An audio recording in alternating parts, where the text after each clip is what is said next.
that, like you, I have continuing concerns for the military.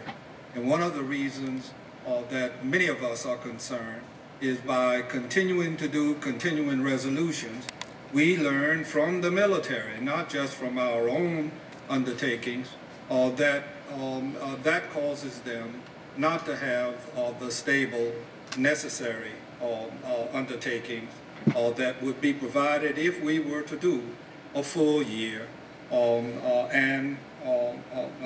undertaking.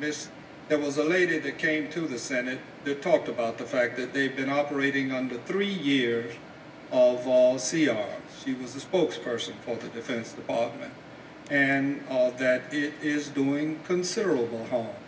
Ms. Cheney, I've been all over this world, just as you have, and I served on the Intelligence Committee in this Congress for 8 years, over a period of 10 years. I've been on military bases just like you have. I have troops at my home just like you have.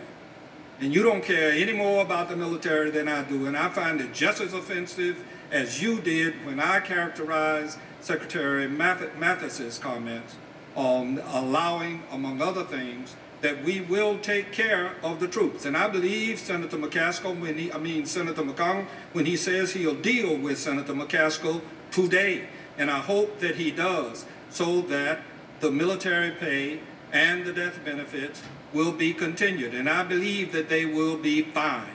And that's exactly how I feel.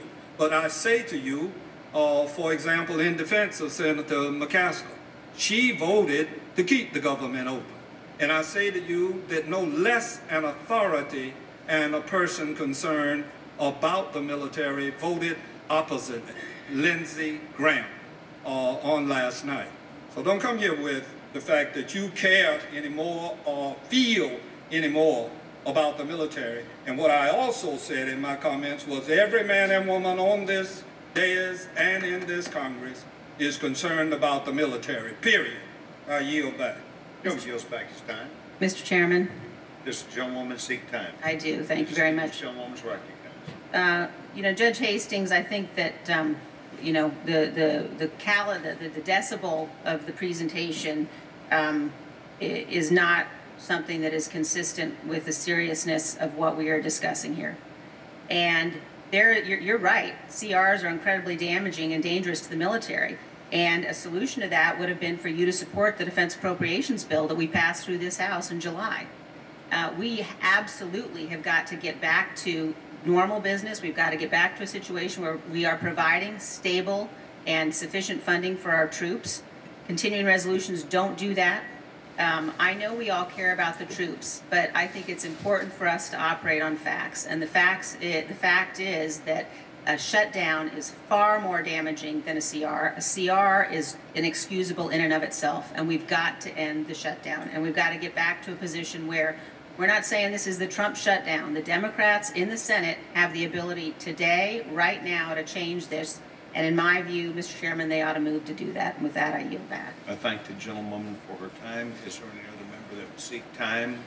Seeing none, we've now finished our opening statements here at the Rules Committee today, and I would ask the distinguished gentleman from Oklahoma, the gentleman, Mr. Cole, for a motion on behalf of the committee. Mr. Chairman, I move the committee grant a rule that waives Clause 6A of Rule 13, requiring a 2/3 vote to consider a rule on the same day it is reported from the Rules Committee against any resolution reported through the legislative day of January 29th, 2018. Section 2 of the rule